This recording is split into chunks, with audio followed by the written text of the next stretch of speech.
Hello, everyone, and thank you for joining our curator conversation. I am Jodie Nelson, and I'll be curating a show in Seattle titled Beyond an Inconvenient Truth. And today I'm talking with one of the artists participating in the event. His name is Christian Murillo, and he is one of the newest members to Earth Creative. And I have the honor of speaking with him today about his work. So, hi, Christian. How are you doing?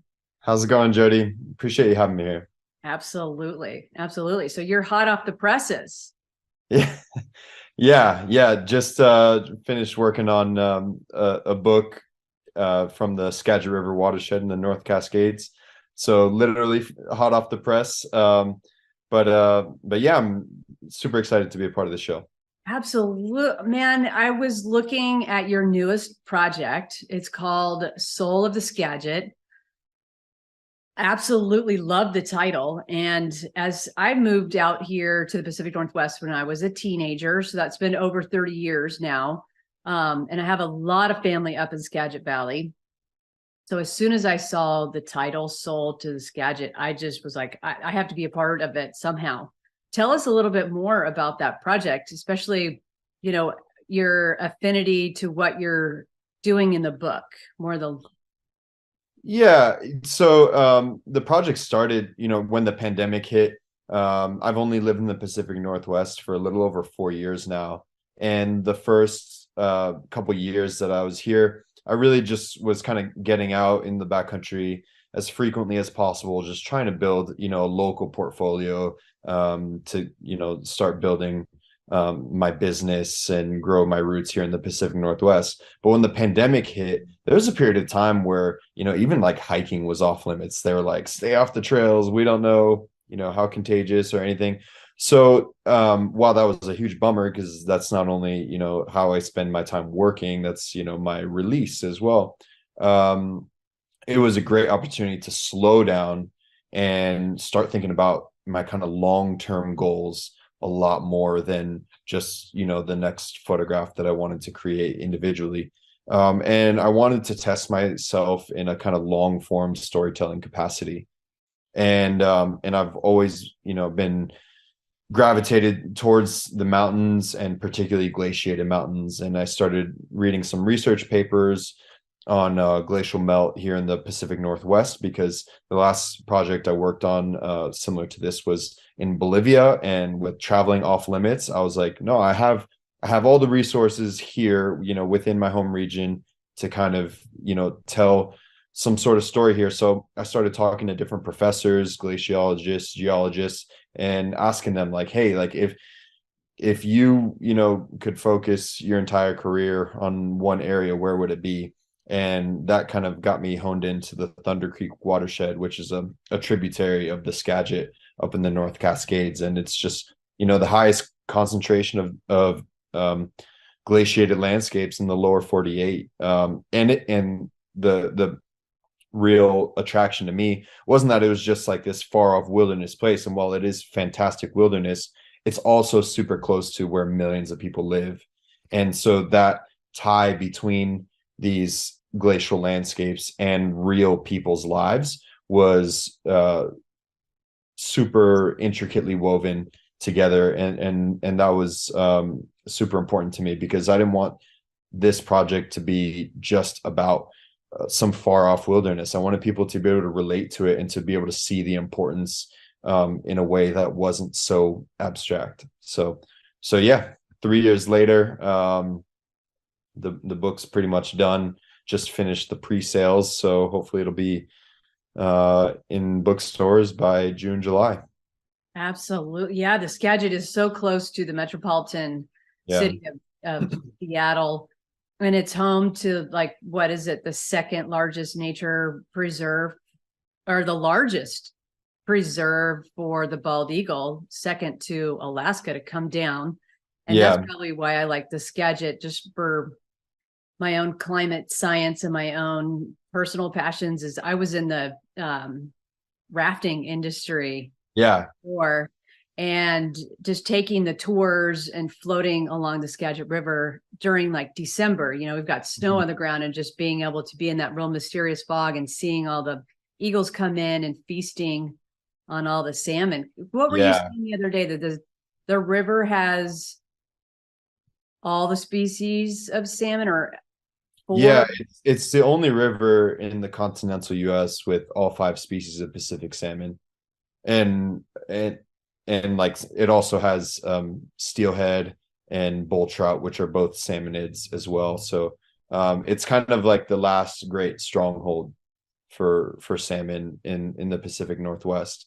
So yeah, chum, coho, chinook, sockeye, and pink salmon, all five. And yeah, it's in steelhead and bull trout and chinook. They're all listed as threatened species under the Endangered Species Act. But the Skagit contributes 60% of Puget Sound Chinook into the Puget Sound. So it's kind of like, yeah, it's like the last great river that's still, pumping out these fish that are the favorite food for the orcas in the Puget Sound and Salish Sea, and just like a culturally iconic family of fish as well.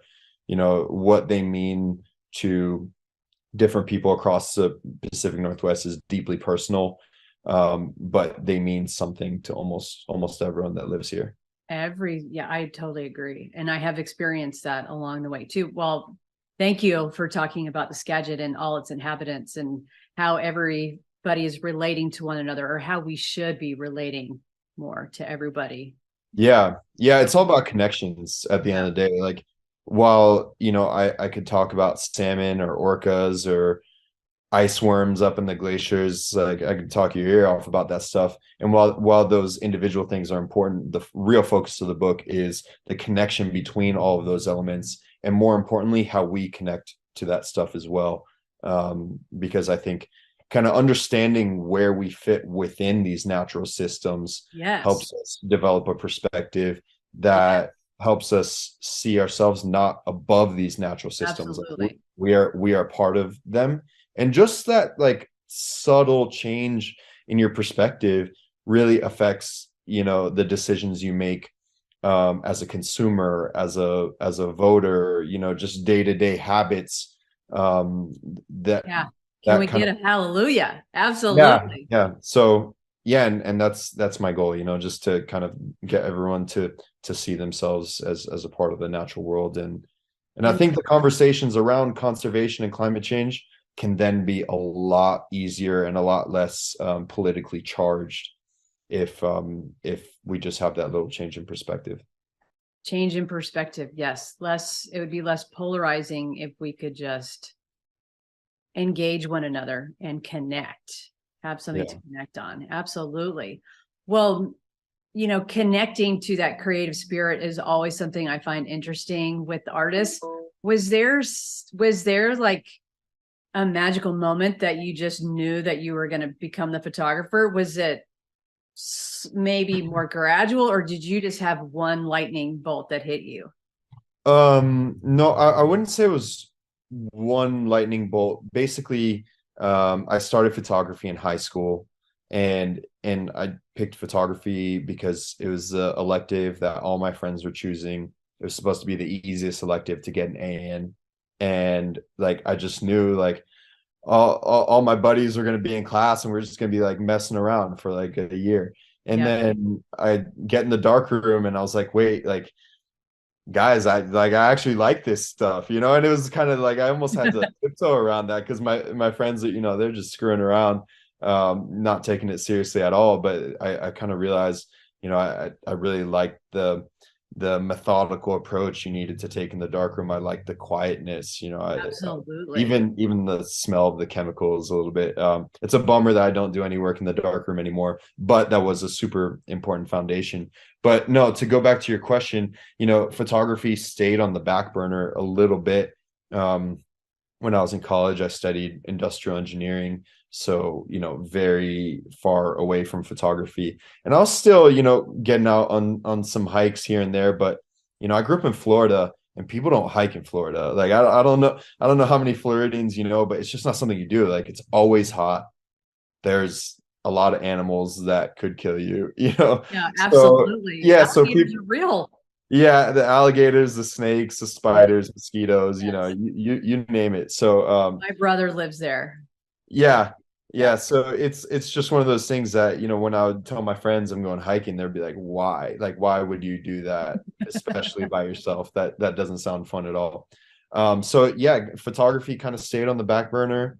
And then after I graduated college, I traveled around the world for 4 months, visiting 10 different countries. And that was kind of like the nail in the coffin for me in terms of like my ambition to live kind of typical life. You know, I knew that I wanted to explore, and I'd already signed a contract to start a job in engineering afterwards. And I knew, you know, after that I would have 10 or 12 days of PTO every year, and that wasn't really going to be enough to quench my thirst for travel and new experiences. So you know, I considering I'd invested so much in my education, I kind of committed myself. I said, okay, I'm going to do this for at least 2 years because I don't think that's fair to myself. And during that time, I kind of built my photography business on the side, but I was still like, to be honest, I wasn't really thinking about using my photography for like climate change or anything like that. For me, it was just like take beautiful pictures of the natural world and hopefully increase people's just like awareness of, you know, natural beauty that's maybe close to home for them, or and through that avenue maybe be the catalyst for some sort of conservation work just out of sheer appreciation of natural spaces.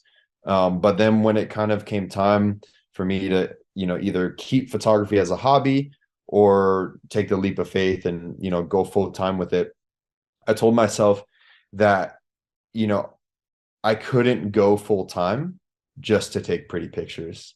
Okay.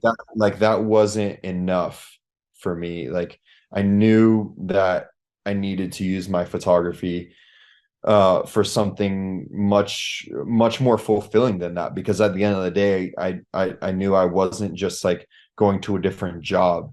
I was, you know, starting down a path of a new career. And I still say it to this day, like I hope, you know, my health allows me to work until I'm dead. You know, like that's like I don't see the need to ever retire because I genuinely love what I'm doing, and the work that this kind of storytelling component that I've, you know, incorporated into my work now, with the main objective of wilderness conservation and climate change awareness. That's extremely fulfilling, and yeah, I could do that every day for the rest of my life. What's the old adage? You'll never work a day in your life if you love what you do. Yeah, yeah, Yeah. And yes, spreading the word about climate justice. That is a lifelong journey anyway. Um, yeah. when you're behind the lens, do you ever get that butterfly feeling like you know something magical is happening and you captured it? What Yeah, usually it's like the feeling is closer to an adrenaline rush than most people might think. And you get that buzz, you get that adrenaline, or at least I do, when something is happening. For me, it's like in the natural world, or maybe like in my own creative process, that I'm just like, I've never seen that before.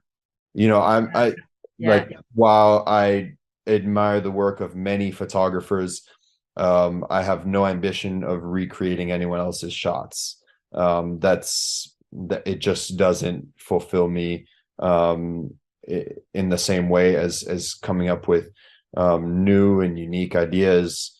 And a lot of times that involves, you know, working really hard to access these places, whether it's, you know, going on technical climbs to get to mountaintops, or backpacking for days in the wilderness.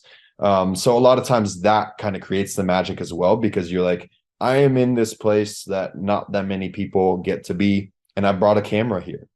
Right. So that sometimes creates that buzz. But sometimes it's just like, I could be photographing somewhere that I photographed 50 times, but the light is just different that day. That And day. it makes me see a landscape that I'm familiar with in a completely new way. And that is like, that's just such a beautiful thing. And that's one of the reasons why, as much as I love Hang on one second if you can hear me, because visiting new, hang on because one you second. constantly process. Hang on one second. The connection got a little spotty right there. Oh yeah, I saw my Wi-Fi was um Talking about seeing the light is just different throughout that day. If it's still spotty, that's cool. Here we go. Are you back? I see you now, and it's not frozen are we anymore. good? Yep. It's a little delayed, I think, the audio versus the video, but Okay. yeah, I think where I heard you last was, even though you had been to the same location, the light was just that much different. So you were seeing it in a different way. And actually, Yeah, that's one way I was reviewing your work for the show too, was I was just seeing, your contrast, and it made me think about how you were able to go to these areas that didn't have as much light pollution.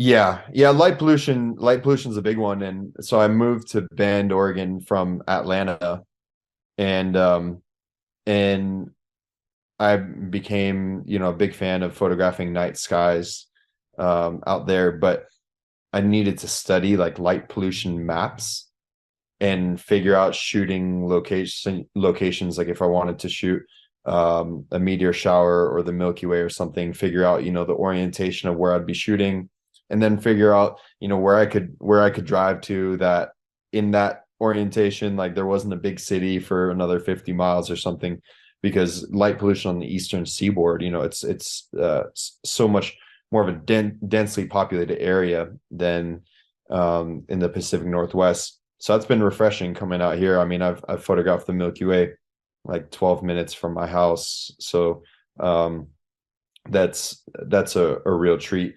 And places are growing here as well. It's one of those things, like, people need to go somewhere. So I don't have maybe as much disdain for it as other people, but I'm also not opposed to, going for a long hike to get a beautiful starry sky either. Absolutely. Well, I know Earth Creative is so happy to have you as part of the group. I'm curious, how did you become part of the group? I don't think I know this story. Yeah, so I'm a part of a co-op style gallery down in Sun River, which is just south of Bend. And we each of the artists have to work a couple shifts a month, and I was down there, and Kathy DeWalt was Yes. visiting the gallery, and her and her husband were looking at my work, and I started talking to them, and it was just a really genuine conversation about art, and why artists kind of do what they do. He And is a and true champion for Earth Creative and yeah, climate justice. yeah, and so when I learned that they're from the Seattle area, I shared that I'd been working on this book and project up in the Skagit, and they're really curious about that. And when I told them a little bit about that, Kathy said, "I'm gonna introduce you to someone that I think would be, really good to talk to, and maybe you can become part of Earth Creative, and if not, just Christoph would just be a great person to get connected with and get to know." And so yeah, so she put me in touch with Christoph, and we set up a meeting to kind of get to know each other. And I showed up to the Zoom meeting 30 minutes late, making a great impression. And it wasn't even because I was, doing anything else. Like, I was at my computer working, and had the event calendar, marked for PM instead of AM. Oh, So of that's course. kind of Oh, yeah, we've all done it. classic, yeah, classic mistake. And I'm quite forgetful person, so I can't rely on my memory for that stuff. No, man, you're so organized sending us all the materials for your work. So I wouldn't have known. I wouldn't have thought you were disorganized at all, at all. No, But I just do it when it's immediately asked, because if I wait a day or two, yeah, it'll never get done. yeah, that's very good. Keep that up. As an artist advisor, I'm going to tell you that that is an excellent idea, and I appreciate all of that. Well, Yeah, as of we course. conclude up here, why don't you tell everybody how they can get a hold of you? You know, if they want to buy your book, how should they do that? And then do you like people going to your Instagram, or do you like just your website? What do you prefer? Yeah, either way. I mean, Instagram is good because you can always see, the latest, work that I'm putting out. So my Instagram is the letter C as in Christian, Murillo Photo, and my website is murillophoto.com. Okay, great. And it sounds like That's this the might be good timing news. And for us my to end our book conversation just because you know concluded. what, it froze again. So this is perfect timing. Perfect timing. You got in your website, Oh, okay. your Instagram, and I want to thank you so much, all your time and energy with what you're doing for Earth justice and climate science, and sharing the words and trying to help everybody connect. I really appreciate that. I'm in full agreement with No, you. it's just it's a real pleasure just to be a part of such an inspiring group of artists, and I'm really excited for the bait show coming up. Looking forward to meeting everyone. Okay, good. It sounds like you're going to be in attendance, right? April 22nd. Yep, I'll be there. Okay, perfect. I look forward to then. See you soon, Christian. All right, thanks a lot, Jodie. Take care. Bye.